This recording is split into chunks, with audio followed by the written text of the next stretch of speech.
We are here with Pastor Jeremy. One kind of different video we want to make, connect with the youth. Today we want to talk about some things we have learned about coronavirus. So Pastor Jeremy, I know you have some things that you've learned during this time and you want to share with everybody, especially with the youth, right? Absolutely. In fact, something about the youth is I really miss them. It's been, I don't know how long, guys, probably since maybe the end of February or beginning of March was the last time that we had youth group. And I'll tell you what, I've really missed them. Usually Wednesday night for me is an exciting night because it's, we get together and it's a little bit different. Sunday morning I love it, more formal. But it really is. It's just a different kind of service. And so Wednesday nights, I always look forward to it. It's a little bit laid back. I get to hang out with you guys as teens, and that time of fellowship and that time of Bible study has always, for me, been a fun time, an exciting time, and something I really miss right now with the COVID. No, I know. I mean, I'm with the Spanish service normally. But when I get to see the youth, I always want to be young again or younger. Yeah, just jumping back in there. No, it really is a lot of Yes. fun, and we have a lot of fun, but we also have a lot of time of growth and study, and I think that's what makes our youth so fun. Right. Many of the teens have told me that, and I really, like I said, I've really missed them. Right. In fact, this week I was able to call quite a few of them and just talk to them, catch up with them, see how their summer's going, and it was great to talk with them. The extended summer. Yeah, that's right. It's been a long summer. I feel like it really has been. In fact, one of them today I called, and two of them actually have birthdays today. And just asking them, how they're celebrating their birthday. One was Raul Orozco, and the other one was Joey Flores. And it was just good to catch up with them, see how they're each celebrating their birthdays. Well, and I think Raul told me, he's like, well, it wasn't exactly. I said, how's your birthday going today? He's like, well, it's not exactly how I thought it was going to be, 6 months ago. Yeah. But he's still having fun, and I love the attitude that our teens have during this time. That's awesome. Yeah, I had my birthday in April, so I know the feeling. I was supposed to be on a flight somewhere, and everything got canceled. And that was it, huh? Yeah. Yeah, COVID really has just turned our world upside down. I feel like it's turned our church upside down, even our youth programs and our kids programs. But I'm glad, and by the way, this was Josue's idea to just record something for you guys as teens, and I'm so thankful that he comes up with these kinds of ideas. He's much more creative than I am when it comes to media. But he was telling me last week, he said, you should probably do some video to connect with your teens. And I said, you're right. I've not done that yet. And most of teens and even church, I'm just not a social media kind of guy. I'm really never on Facebook or things like that. It can be frustrating. But it really social media can be really. There's a lot of blessings with social media, and then there's also a lot of pitfalls. Where you can waste time and get into things. But I think the idea of sharing with our teens what I'm learning and the other thing, let me just say, by the way, that I was real thankful for is I don't like talking to a camera, even though I know I'm talking to you teens, each and every one of you. Cameras and me, I don't know. I'm not always very comfortable. So I asked Josue, I said, if we're going to do this video, can you just sit with me and we'll act like, let's just have a conversation here. Right. And it makes me feel a whole lot more relaxed. So I appreciate you doing this. But some of the things that I've been learning through this COVID, and I just want to share three of these principles, I guess I could say, or maybe just three things that have really been a blessing to me during this time, and something that God's been teaching me during this time that I would love to share with our teens. Is this number one? Is what God is teaching me during this time, teens, is that there's nothing stopping us from doing God's will. Not the government, not regulations, not COVID-19. There's nothing that really can be done to us that would stop us from doing God's will. And I want to encourage you, teens, to continue to make the right decisions. Listen, no matter what COVID-19 has done and how it's changed our world, we still can share the gospel with people. We can still love people. We can still meet people's needs. Especially this time, it's a great time to show love. Absolutely. If anything, COVID-19 has really given us an opportunity to reach even more people, to share a greater message of what the Word of God says. And it's something that I've really been learning during this time because, sometimes a lot of what's being asked of us, to wear masks and social distance and shelter in place and all of these things, they come into our schedule and into our lives, and they're very inconvenient and they're not really fun to do. Yet I've learned even through all of that, we can still do God's will. We can still be a light to others and really even more so during this time. So I've been learning that. I had a little challenge somebody put on me. It was every time somebody shared a prayer request to say, I'll pray for you, but add to it, say, how can I help you with it? Sometimes we're far away and we cannot do anything, but it's just nice to say, I'm going to pray for you, but also what can I do for you? Man, that is such a great challenge. I like that. Yeah, and teens, I hope you will apply that. If you know there's a friend at school or somebody in our youth group and you're talking with them and they're sharing something of a need, don't just say, I'll pray for you, but then ask, is there something I can do to help? And I think that's a great challenge, because when it comes to us doing God's will, it's more than just what we say or what we post.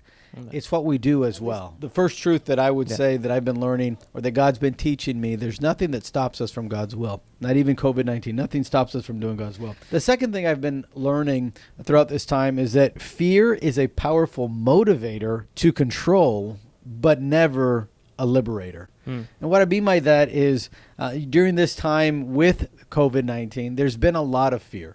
Right. There is a lot of panic right now. There's a lot of uncertainty and insecurity. But God's been teaching me that fear can motivate you to do things that maybe you've never done before. And honestly, before 2020, I don't remember just wearing masks to go into any store, or anything like that. But because of the fear of what is going around, of course, especially in our community, you do wear a mask and you do certain things that you've never done before because of the fear that's there. And fear it motivates us to do things like that. But something that fear can never do is liberate us. And that's only found when you have your trust and your faith in God. The Bible says God's not given us a spirit of fear, but of power and of a sound mind. And when our mind is resting in the truth of God, then what it does for us is that it allows us to overcome the fear that comes into our life. It doesn't control us. And I think that's important during this time to remember. Fear can motivate us to do something, but it never liberates. Fear never helps you have a happier life, a stronger life. I'm not motivated by fear when I go to the gym and work out, when I go to the basketball court to play. Fear doesn't motivate me on those things, right? Because fear doesn't have the power to do that. It doesn't liberate me or give me the freedom to do that. But the promises of God's word, and that's something that I've really been throughout these 6 months, really been just focusing on. It does give me that freedom and that peace that even in the midst of all that's happening and all these changes, man, I still feel like I'm happy. I'm excited about what God's doing every day. I'm excited about being here at church. I'm excited about what God's doing in the life of our teenagers. And in fact, I was talking to one yesterday, and he was just sharing with me a friend of his in Monterrey that had a COVID-19. The doctors told him, you won't last the week. And they were sure that, he had already health complications. They were sure that he was going to die. They took that to prayer. They started calling different churches down there, and he's a member of a church, and that church started asking other churches to be praying for him. Well, anyways, because of all that prayer, God just worked in a miraculous way and cured him. In fact, it that's came out on awesome. the news there locally, and Awesome. it was something that just was exciting. It And is. this teen was sharing that with me, and I just thought, man, that's what this time is all about. Right. Is just to see the power of God to liberate us, Right. and fear can never do that. You hear every day of somebody else getting sick, and it's scary, Mhm. right? So yeah, always trusting the promises, and always trusting that even if God doesn't answer the way you want Him to answer, still He has a plan. He has control of everything. Now, the third thing that I would say that I've been learning during this time that God's been teaching me, it's this, that anxiety is a controlling emotion if you allow it to Of be. course. And I know, teenagers, that it's easy to be very scared right now. And listen, fear is a natural emotion. I mean, is. if I go into a dark building that I've never been in, I get scared. And sometimes our fears aren't really rational, right? I mean, Yes. I know there's no kukui, there's no ghosts around the corner.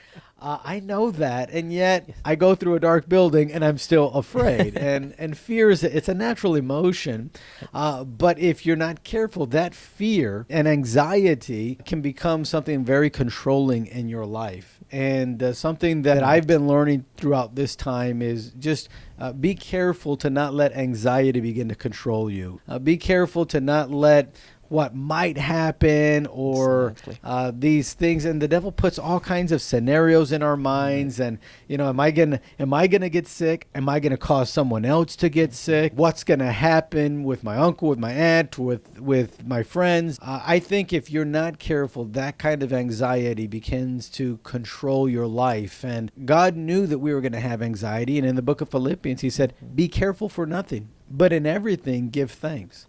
And one thing I've been trying to apply in my life during this time, since God's been teaching me this, is taking time to just be thankful and start counting my blessings. Start counting and remembering what God has done. What did God do in January and February and March and April and May? And think about all the blessings I've received. And when I start thinking about how good God has been, it starts taking that anxiety away from me. I've found that to be true, and especially in this time. Let me just say, teen, if you're experiencing some of that anxiety, if you're experiencing some of that fear, I would suggest go back and take time and thank God for what He's done, the blessings. Start thinking about every blessing that God has given you. If your parents have been safe, then thank God for that. If maybe they've gotten COVID and now they've recovered, thank God for that. If you still got a home, if you still got food to eat, if you still have clothes in your closet, thank God for every one of those blessings. And I think also when we do that, then that anxiety ceases to have control, and we start giving more control to the Spirit of God that brings about love, joy, peace, gentleness, goodness, faith, long-suffering. These are all fruits of the Spirit that when God's in control, anxiety can do nothing but flee. Well, it sounds like a cliche, but it is that every day it's an extra day that we don't deserve. Like when you think about it that way, it's so much liberating, as you were saying, and all the blessings God has given you are like extra. It's like it's not. I don't deserve any of this. It's just extra, and it allows you to do much more, right? Absolutely. That's awesome. Well, one question that, and I've asked some of the teens if they would ask some questions, and I know one of them had a true. question. So yeah, I was supposed to remember the question. So yeah, the question was which devotional book would you recommend to the youth and for this time? Yes. Well, listen, one of the devotional books that's been a big blessing to me is one called Daily in the Word, and it's one by Pastor Paul Chappell, and it'll be on your screen if it's not already on your screen. It's just a devotional that I have found to be a great help. It's very short, it's very practical, and it's also got a program there if you're trying to read the Bible all in 1 year. It's got a Bible reading plan, and so I really like it. He came out with a second one as well on the book of Proverbs that I've also read, and it's also very good. So those are two that I would definitely recommend. Awesome. Both of them are from Pastor Chappell. All right. They've just been, those that I've read in the last maybe 2 or 3 years that have been a really big help to me. And even those, I recommended it to a friend in South Carolina, and he loved it. He thought it was the best. And so, Right. teens, if you're looking for that, let me encourage you on that one.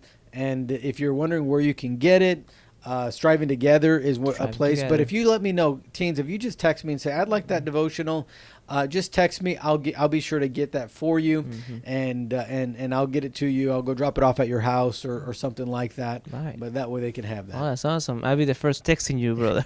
I like it. Well, thank you very much, everybody, for joining us. I know it's been a couple of minutes of your time. I know you're busy. You may be doing things. You may be playing video games and don't want to stop. But thank you very much for joining us, and I hope to see you next time. Guys, we will see you. I do miss you like crazy. And please, by the way, before you stop watching this video, text me. And let's try to stay in communication as much as possible. And I really do miss you guys. All right.